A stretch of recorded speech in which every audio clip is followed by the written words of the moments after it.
Anakin Skywalker and Obi-Wan Kenobi are two of the most accomplished Jedi Knights of the Republic era. With the Clone Wars unexpectedly kicking into gear right during the prime of their lives, they were thrust into territory that neither of them had been completely trained for. Though while many other Jedi buckled under the pressure, a unique reaction happened with Obi-Wan and Anakin. The two grew drastically more powerful.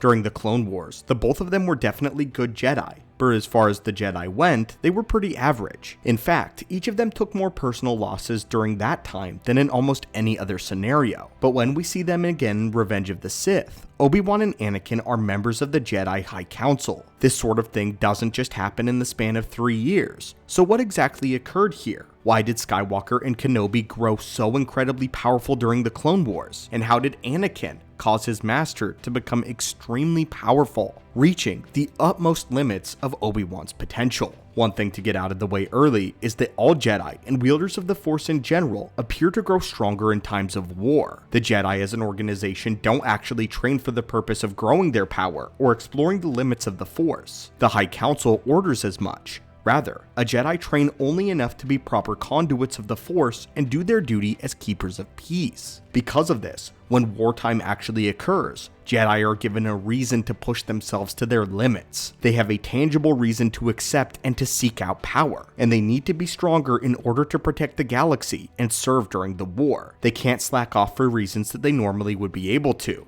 And not to mention, war hones every sense. The constant battles keep their skills sharp and refine their ability to survive. But while that may be the reason for the rest of the Jedi Order growing more powerful in terms of combat, that's barely scratching the surface on Anakin and Obi-Wan. These two became a cut above the rest because of their intense training, the training that they undertook together.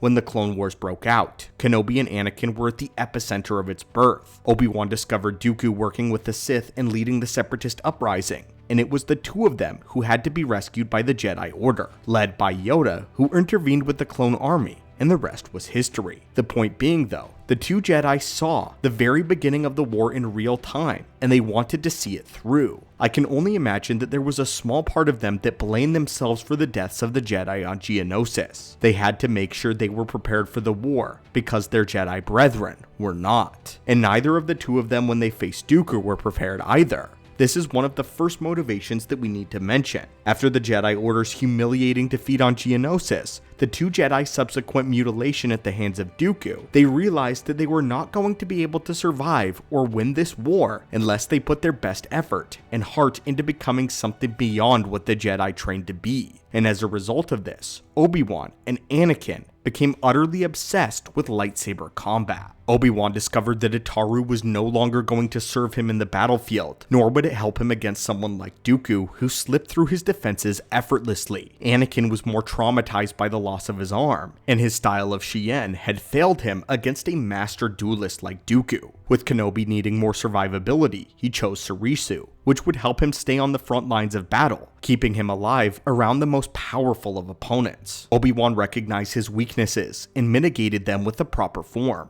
Anakin, on the other hand, understood his strengths and decided to maximize them by choosing a form which would bring out all of his latent power.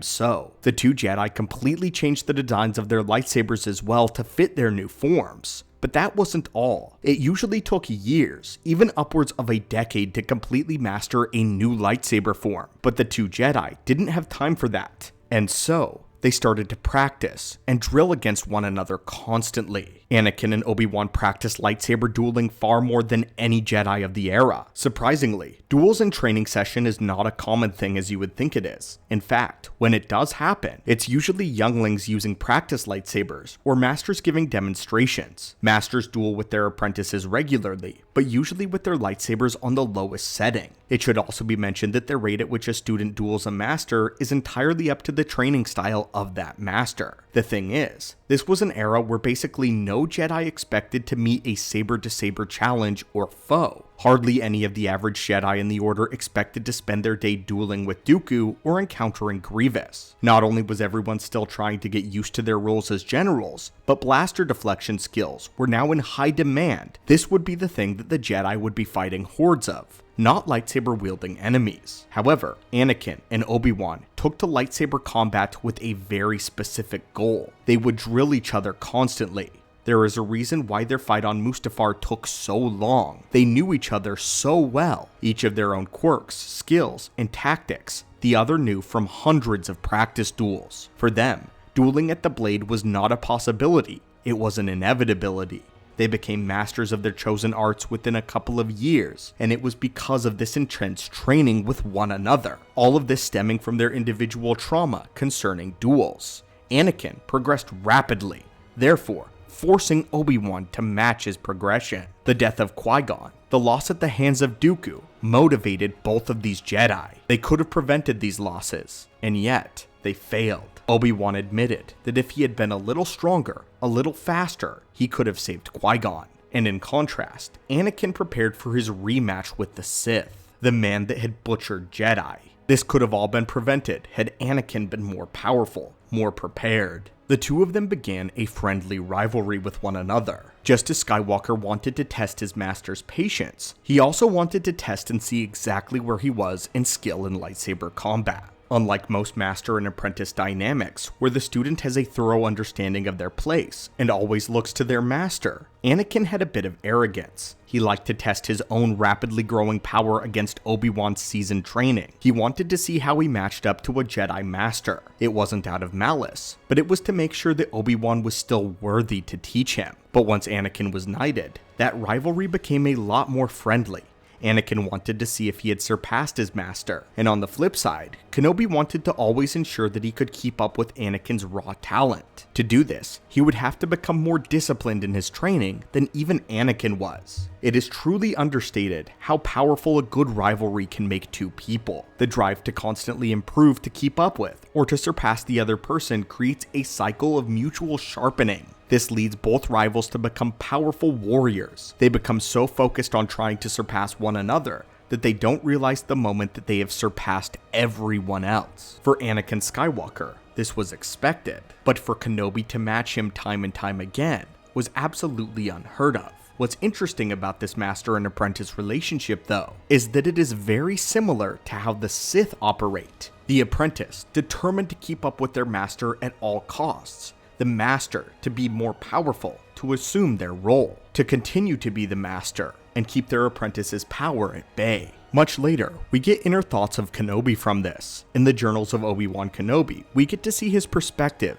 and Ben's hindsight. Obi-Wan deeply regretted that the Jedi had to go to war, and knew that it was the wrong choice. He hated that the beautiful sunrises on planets were constantly stained with blood from the battle. One of his biggest regrets was not speaking up about his feelings to the Council, and how he thought the Jedi should never have joined the war. He believed that the Jedi were against war, because war in itself was born from conquest, against the will of the Force. But Obi-Wan never regretted the many lives that he had saved through his power, as a defender of justice and peace. For Anakin, though, it was different. Skywalker had been outcast and bullied. His feelings with the dark side had grown, and this is not what a Jedi should have trained for. Anakin ended up relishing in the war. Where others saw tragedy, he saw adventure. Anakin loved being out amongst the stars through a storm of blaster fire. In war, Anakin was alive. In the novelization for Revenge of the Sith, Anakin even says that he prefers to be on the battlefield than on Coruscant with his wife in peace. His reason is simple.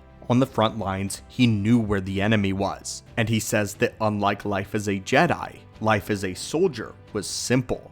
Anakin had no problem going out and enforcing the will of peace on those that he believed had deserted it. The Clone Wars allowed Anakin Skywalker to be himself, to embrace his power, without all the expectation and pressure besides the objective right in front of him. Anakin's power flourished, and he was brought to life. In the end, by the time Anakin and Obi-Wan faced Dooku on the Invisible Hand, Tyrannus was shocked and terrified by the sudden change in the two Jedi. Their rivalry against one another had made them unpredictably powerful. But anyway, my friends, what are your thoughts on this? What are your thoughts on the unique relationship and training style between Obi-Wan Kenobi and Anakin? What are your thoughts on it being much like the Sith rule of two and growing in power? And in the end, what resulted from it? As always, my friends, thank you so much for visiting the archives and the channel today. and may the Force be with you always.